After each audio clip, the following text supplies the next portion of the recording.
श्रीमद्भागवत चतुर्थ स्कंद विंशोऽध्याय। मैत्रेय उवाच।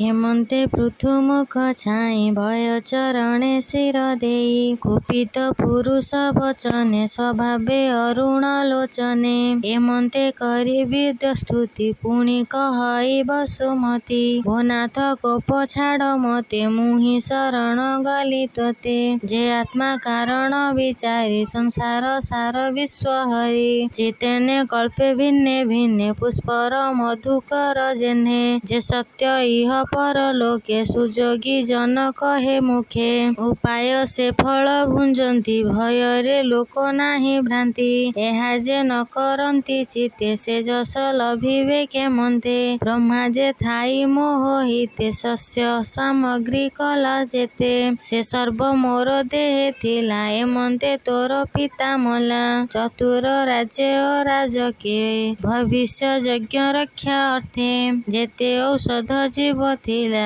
ଅରାଜ ଲୋକେ ନାଶ ଗଲା ରାଜା ବିଯୋଗେ ସର୍ବଧର୍ମ ଦୁଷ୍ଟେ ଚାଷିଲେ ମନ୍ଦ କର୍ମ ক্ষୟ ବିରାଧ ଦୁଃଖ ମହି ଭବିଲି ଧେନୁ ରୂପ ହୋଇ ସେ ଧର୍ମ ଶସ୍ୟ ରସ ଯେତେ କ୍ଷୀର ପର୍ସନ୍ତି ମୋର ଗ୍ରାତେ ଦୋହନ କର ତୁ ଜଗତେ ଦୃଗଧ ଦ୍ରବିବ ଧେନୁ ରୂପେ କ୍ଷରିବ ସର୍ବ ଶସ୍ୟ ମୁହିଁ ପ୍ରାଣୀ ଜୀବନ ଯେତେ ରହି ମୁଁ ସର୍ବ କାମ ଧେନୁ ରୂପେ ଦ୍ରବିବି ସର୍ବଜନ ମୁଖେ ତୁ ଏବେ ମୋତେ ରକ୍ଷା କର ଧନୁ ଆୟୁଧ ପରିହର ସୁଷମ କରି ମୋର ଗ୍ରାତେ ମୁହିଁ ଯେ ଶନେ ଗ୍ୟାସ କ୍ଷେତ୍ରେ ସମ ହୋଇଲେ ମୋର ଶରୀର ଶସ୍ୟ ଉଠିବ ନିରନ୍ତରେ ହୋଇବ ନାନା ରୂପେ ଧ୍ୟାଇ ଜନ୍ମ କରିବେ ଅସନ ଏମନ୍ତେ ଧରଣୀ ବଚନ ଶୁଣି ସନ୍ତୋଷ ପୃଥ ମନ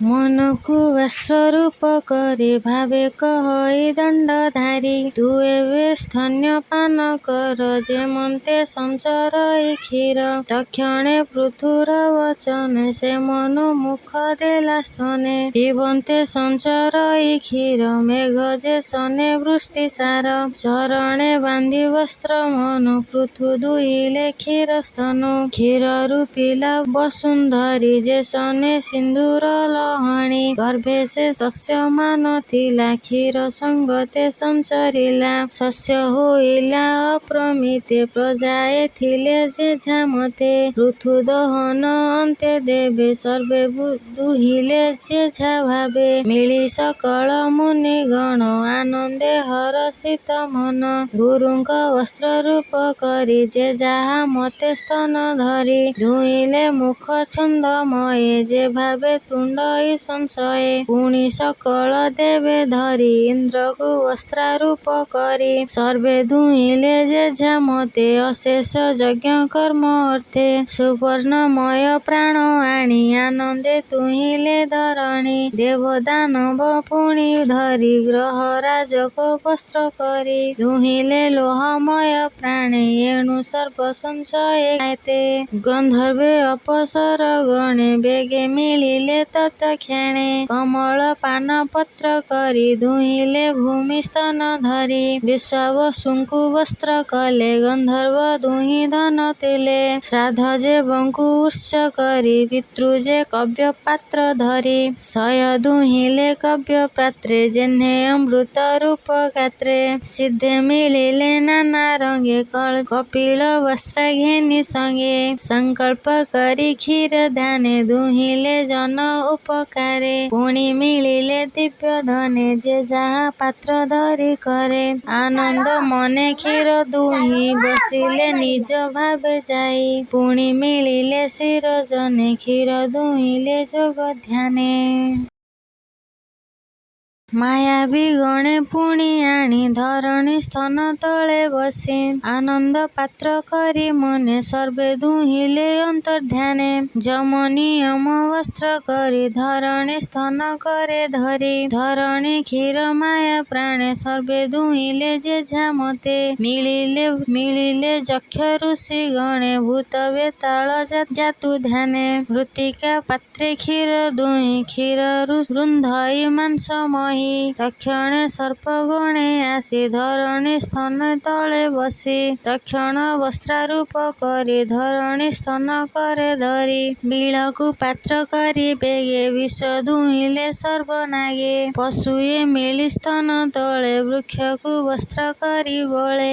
କ୍ଷୀର ଦୁହିଁଲେ ଯେଝା ମୁଖେ ତକ୍ଷଣେ ଗ୍ରାସ କରି ମୁଖେ। ସିଂହ ସହିଲେ ପଶୁ ଗଣେ ଦୋହନ କଲେ ତତ୍କ୍ଷଣେ। ତତ୍କ୍ଷଣେ ଜାତୁ ଧାନ ଆସି ଧରଣୀ ସ୍ତନ ତଳେ ବସି। ଶରୀର ପ୍ରାଣେ ଜ୍ଞାତ ଦୁହିଁ ଆନନ୍ଦେ କଲେ ନିଜ ଦେଇ। ପକ୍ଷୀର କ୍ଷୀର ପାନ ପାଶେ ମିଳିଲେ ଧରଣୀର ପାଶେ। ଖଗେନ୍ଦ୍ର ବସ୍ତ୍ର କରି ବେଗେ ଦୋହନ କଲେ ଭୂମି ଭାଗେ। ସକଳ ବୃକ୍ଷେ ଆଗୁ ସରି ବଟ ବୃକ୍ଷକୁ ବସ୍ତ୍ର କରି। ସନ୍ତୋଷେ ଦୁହେଁ କ୍ଷୀର ମତେ ଲତା ଯେ ସନେ ବୃକ୍ଷ ଦେହେ। ହିମବନ୍ତକୁ ବସ୍ତ୍ର କରି କ୍ଷୀର ଦୁହିଁଲେ ସର୍ବଗିରି। ପୃଥୁଭ ବିବେ ମହି ଭୋଗା ସକଳ ମତେ କାମ ଦୁହା। ଏମନ୍ତେ ପୂର୍ବ ଆଦି ସର୍ବେ କ୍ଷୀର ଦୁହିଁଲେ ଯେଝା ଭାଗେ। ଯେତେକ ଲୋକ ମୁନି ଆଦି ଦୁହିଁଲେ ଜୀବନ ସମ୍ପାଦି। ପୃଥୁ ଧରଣୀ ରୂପ ଚାହିଁ ଆନନ୍ଦେ ମନେ ବିଚାରଇ। ଏ ମୋର ପାଇଁ ଦୁଃଖ ସହି ରୂପ ଧଇଲେ ଧେନୁ ହୋଇ। ଯେ ଯାହା ସୁଖେ ଦୁଃଖେ ନେଇ ସର୍ବେ ତୋଷିଲା ସହି ସ୍ଥଳେ। ସକଳ ଲଭିଲେ ଜୀବନ ଦେଖ ଏହାର ଦେହ ଧନ୍ୟ। ସନ୍ତୋଷେ ଦୁହେଁ କ୍ଷୀର ମଏ ଲତା ଯେ ସନେ ବୃକ୍ଷ ଦେହେ। ହିମବନ୍ତକୁ ବସ୍ତ୍ର କରି କ୍ଷୀର ଦୁହିଁଲେ ସର୍ବଗିରି। ପୃଥୁଭ ବିଦ ମହି ଭୋଗ ସକଳ ମତ କାମ ଦୁହା।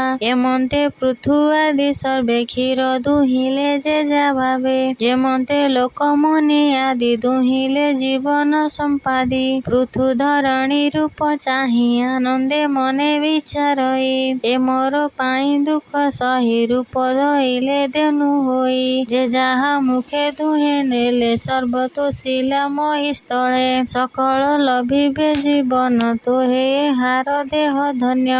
ଏ ମୋର ଦୁହିତା ହୋଇବ ଏଣେ ବିଚାରେ ସର୍ବ ଜୀବ। ଜୀବଙ୍କ ଜୀବ ଜାତ ଯେଣୁ ଏହାର ପୃଥ୍ୱୀ ନାମ ତେଣୁ। ହୋଇବ ଏ ମୋର ପ୍ରମାଣ ଏଣୁ ଏ ସଂସାରର ଧାରଣ। ଏମନ୍ତେ ପୃଥୁ ହୋଇ ରାଜା ସମେ ପାଳିଲେ ଜନ ପ୍ରଜା। ଭୂମି ଉପରେ ନାନା ଦେଶେ ସକଳେ ସ୍ଥାପି ଉପଦେଶେ।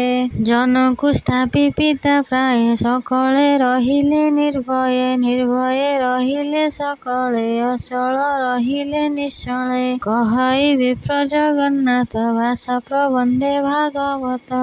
ଇତି ଶ୍ରୀମଦ୍ଭାଗବତେ ପୁରାଣେ ପରମହଂସ୍ୟ ସଂହିତାୟେ 82 ଚତୁର୍ଥ ସ୍କନ୍ଧେ ପୃଥୁରାଜ ଗୌରୂପୀ ପୃଥ୍ୱୀ ଦୋହନେ ନାମ ପ୍ରଥମୋଧ୍ୟାୟ।